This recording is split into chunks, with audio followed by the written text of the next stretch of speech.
Umat Tuhan yang terkasih dalam Yesus Kristus, Salam. Jumpa lagi pada malam ini 23 Oktober 2021. Sebelum kita beristirahat, baiklah kita ada di hadirat Tuhan untuk mendengarkan kebenaran firman-Nya. Mari kita berdoa. Kami menyatakan syukur dan sembah kami ke hadapan hadirat-Mu. Sebab Bapa berkarya begitu hebat untuk keselamatan hidup kami umat manusia. Dan kami sudah menerima malam pemberian-Mu. Sebelum kami beristirahat, kami mau mendengarkan kebenaran firman-Mu, ya Bapa. Karena itu datanglah dan berkati kami sekalian. Demi Yesus Kristus yang adalah firman yang hidup itu, padamu kami datang berdoa dan bersyukur. Amin. Umat Tuhan yang terkasih dalam Yesus Kristus, baiklah kita mendengarkan kebenaran firman Allah yang terbaca di dalam kitab Mazmur pasalnya yang ketiga, ayatnya yang pertama sampai dengan ayatnya yang ke-9. Dan saya akan membacakan ayat yang pertama dan yang kedua, dan umat Tuhan dapat membacakan ayat-ayat selanjutnya. Beginilah bunyi firman Allah. Nyanyian pagi dalam menghadapi musuh. Mazmur Daud ketika ia lari dari Absalom anaknya. Ya Tuhan, betapa banyaknya lawanku. Banyak orang yang bangkit menyerang aku. Umat Tuhan yang terkasih di dalam Yesus Kristus. Pada renungan malam yang lalu, kita sudah belajar bahwa ada kecenderungan manusia untuk hidup di dalam kefasikan. Dan hal itu berlanjut sampai dengan tindakan untuk melawan Allah, melawan penciptanya sendiri. Tentu ini adalah tindakan yang membahayakan kehidupan bagi setiap pribadi yang melakukannya. Karena itu kita berharap semua orang yang masih memiliki perilaku hidup yang fasik segera mengambil langkah pertobatan supaya mencari hadirat Allah dan terus memohonkan pengampunan dan kasih karunia dari Tuhan. Sebab Keluaran pasal yang ke-32 ayat yang ke-33 telah menegaskan, siapa yang melawan Allah dan yang berdosa kepada Allah, nama orang itu dihapuskan di dalam kitab Allah. Karena itu, sebelum nama kita dihapuskan di dalam kitab Allah, segera ada di hadirat Allah dengan linangan air mata dan memohon kasih karunia dan pengampunan daripadanya. Malam ini kita punya kesempatan untuk belajar lagi dari Mazmur pasalnya yang ketiga, ayatnya yang pertama sampai dengan ayatnya yang ke-9. Ternyata bagian ini menyaksikan kepada kita bahwa kefasikan terus melanda kehidupan umat manusia. Dan kefasikan dan perilaku hidup yang tidak berkenan itu sekarang melanda persekutuan keluarga. Coba kita bisa membayangkan dari bacaan firman ini. Orang tua lari terbirit-birit menyelamatkan diri gara-gara anaknya sendiri mau mendatangkan kecelakaan atas kehidupannya. Bagaimana mungkin orang-orang yang selama ini menjadi bagian dalam persekutuan keluarga bangkit melakukan perlawanan dan hendak mendatangkan penderitaan bagi keluarga, apalagi terhadap ayah sendiri, terhadap orang tua sendiri.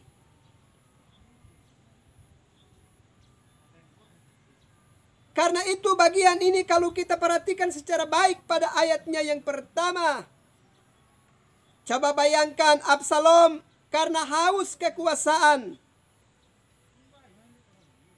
memiliki kefasikan di dalam hidupnya, dan hendak menghancurkan kehidupan ayahnya sendiri.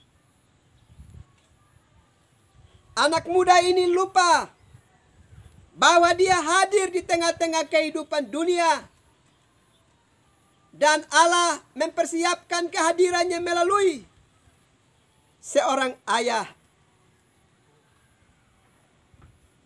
yang ada di tengah-tengah kehidupannya. Tetapi di sini kita bisa dapat melihat bahwa di saat kefasikan itu memasuki persekutuan keluarga, dia akan bergerak begitu kuat sehingga tidak ada lagi rasa hormat, rasa sayang dalam persekutuan keluarga. Malah sebaliknya, isi rumah dan anggota keluarga itu akan saling menciderai seorang dengan yang lainnya.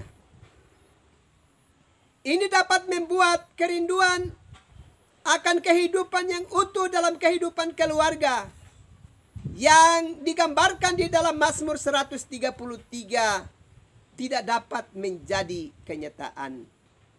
Mazmur 133 memberi pengajaran kepada kita, sungguh alangkah baik dan indahnya apabila saudara bersaudara hidup dalam keadaan rukun. Bagaimana mungkin kerukunan bisa terjadi di tengah-tengah persekutuan keluarga bila anggota keluarga itu dirasuki oleh cara hidup yang fasik? Keadaan ini dapat membahayakan dan dapat meluluh lantakan persekutuan dalam hidup bersama sebagai satu keluarga. Karena itu Bapak Ibu saudara-saudara yang terkasih di dalam Yesus Kristus, hati-hatilah jangan sampai persekutuan keluarga kita sedang menuju ambang kehancuran. Gara-gara ada anggota keluarga kita, gara-gara karena isi rumah kita itu sedang dirasuki oleh cara hidup yang keji dan sedang melakukan perbuatan-perbuatan keji untuk menghancurkan persekutuan keluarga. Karena kefasikan dan cara hidup yang keji itu menguasai begitu hebat dan melunturkan kehidupan iman selaku umat percaya. Karena itu berwaspadalah di dalam kehidupan kita. Kalau kita ingat doa Yesus, Tuhan Yesus di Getsemani mengingatkan kepada murid-muridnya, berjaga-jagalah dan berdoalah supaya kamu jangan jatuh ke dalam pencobaan. Roh memang penurut, tetapi daging lemah. Bapak Ibu saudara-saudara yang terkasih di dalam Yesus Kristus, kefasikan hidup yang mengikat kehidupan kita, dan apabila salah satu anggota keluarga telah terikat dengan cara hidup yang keji, dia tidak akan mengenal lagi belas kasih, dia tidak lagi mengenal yang namanya penghormatan kepada kehidupan orang tua. Dia tidak lagi ingat akan hukum Allah, ketetapan Allah di dalam hari-hari hidupnya, manakala kehidupannya telah dililiti dengan kefasikan hidup. Bukankah hukum Allah mengingatkan, hormatilah ayah dan ibumu supaya lanjut umurmu, di tanah yang dikaruniakan Tuhan kepadamu? Bukankah penghormatan kepada orang tua merupakan ketetapan Tuhan yang tidak harus dilakukan oleh setiap anak terhadap orang tuanya? Tapi coba perhatikan, pribadi muda Absalom ternyata tidak lagi mengingat akan hukum Tuhan itu di dalam kehidupannya. Malah dengan kefasikan yang mengikat kehidupannya, ia bangkit untuk melawan dan menyerang ayahnya sendiri. Karena ada kuasa kedagingan yang begitu hebat yang mengikat dirinya, sehingga melupakan hukum Allah dan tidak lagi menghormati kasih sayang dari orang tua yang selama ini membesarkan kehidupannya. Kita bisa membayangkan, coba kita bisa bayangkan, yang menjadi lawan dari Daud adalah anaknya sendiri. Ini tentu sebuah kepedihan hati yang sangat dalam. Tentu Daud mengalami hati yang amat hancur. Sebab bagaimana mungkin anggota keluarganya sendiri, anaknya sendiri bangkit melawan kehidupannya dan mau menghancurkan kehidupannya. Ini adalah sebuah pengalaman hidup keluarga yang sangat pahit yang pernah dialami oleh Daud. Karena itu, Bapak Ibu, saudara-saudara yang terkasih di dalam Yesus Kristus,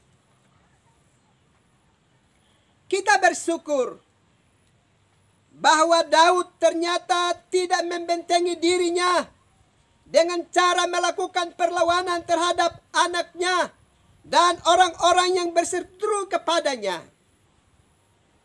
Padahal dia adalah seorang raja.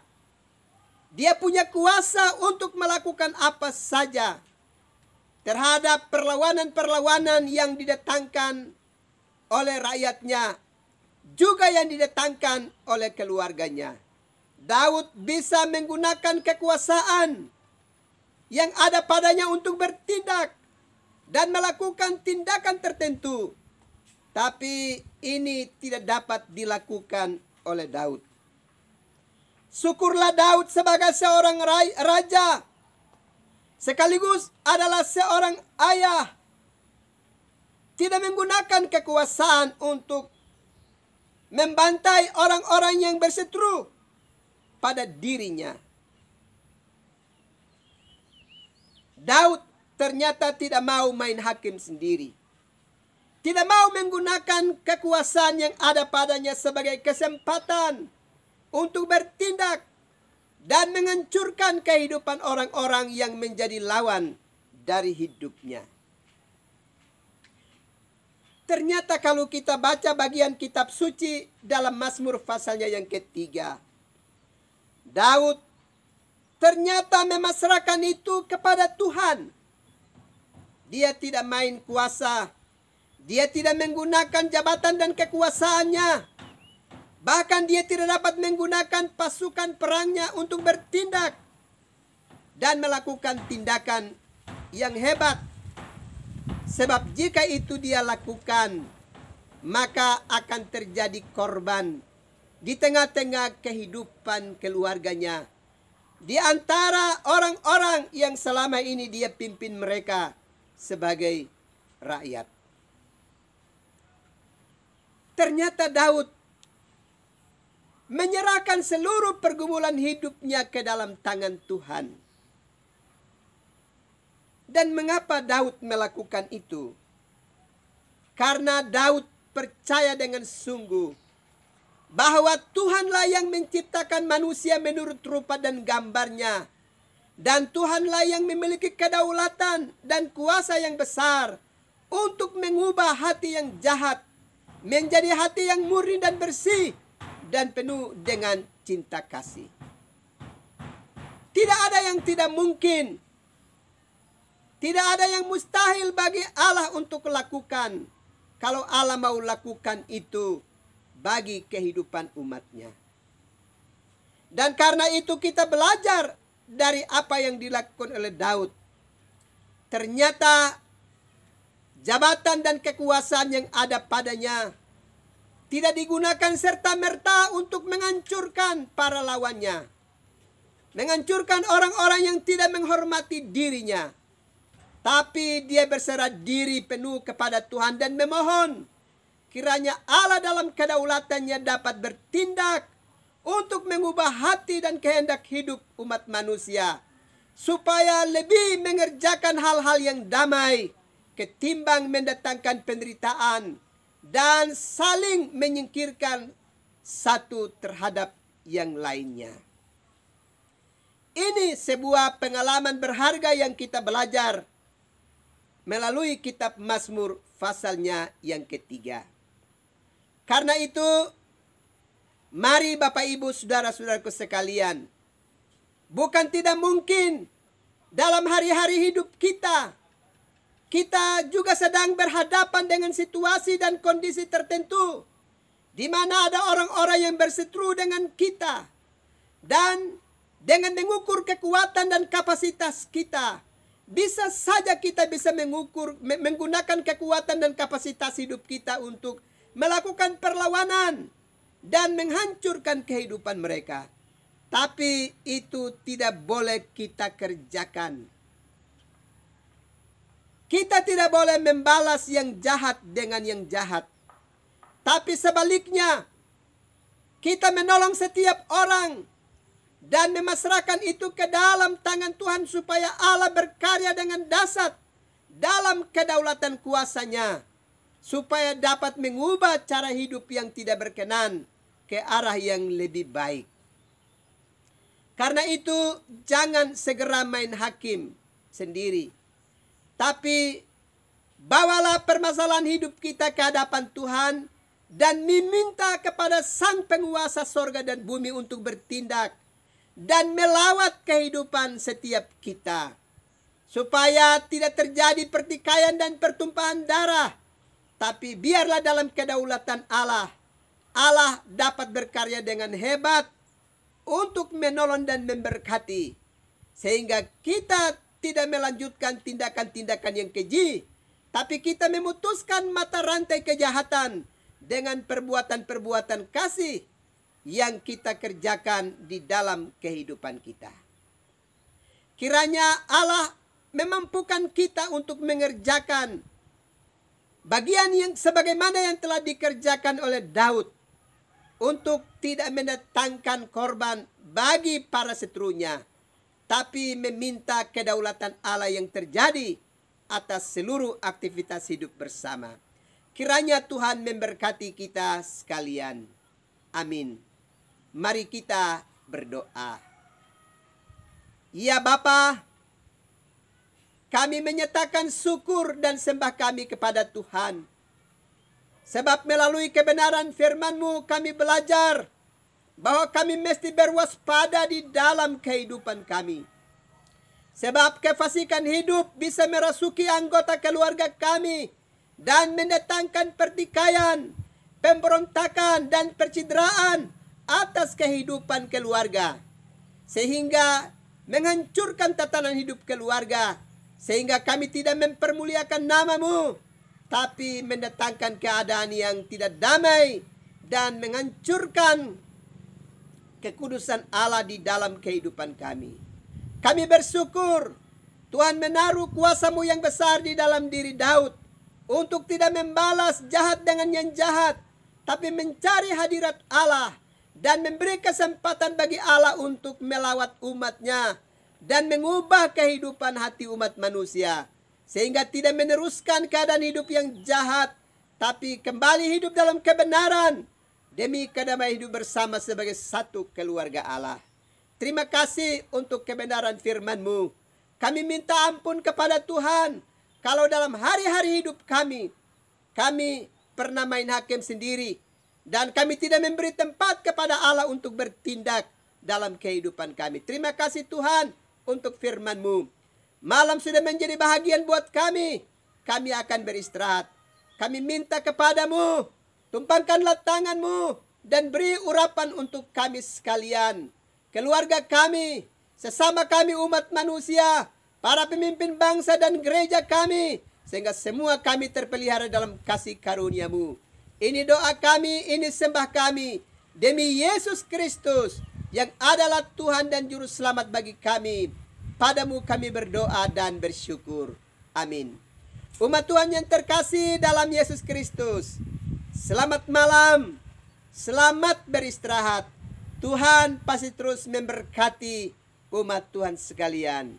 Shalom.